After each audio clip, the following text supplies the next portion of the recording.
একজন মেধাবী স্টুডেন্ট এমনিতেই হয়নি।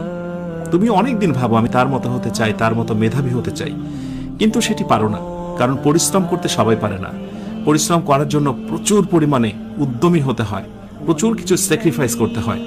আজকের পর মনে মনে একটা প্রতিজ্ঞা করো, আগে যা হয়েছে হোক, এখন থেকে নবোদ্যমে প্রতিদিন কমপক্ষে 10 থেকে 12 ঘন্টা পড়াশোনা করব।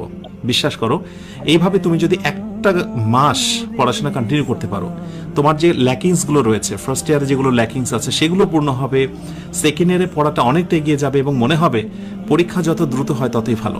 একজন মেধাবী শিক্ষার্থীর কাছে পরীক্ষা কোনো বিষয়ই না, কিন্তু যখন তুমি উইক মানি স্টুডেন্ট হয়ে যাও, পড়াশোনা অত ভালো থাকে না, তখন পরীক্ষা যেন তোমার কাছে এক অন্যরকম ভয়ঙ্কর বিষয়। ইনশাআল্লাহ আশা করি তুমি যথেষ্ট সচেতন এবং সচেতন হবে।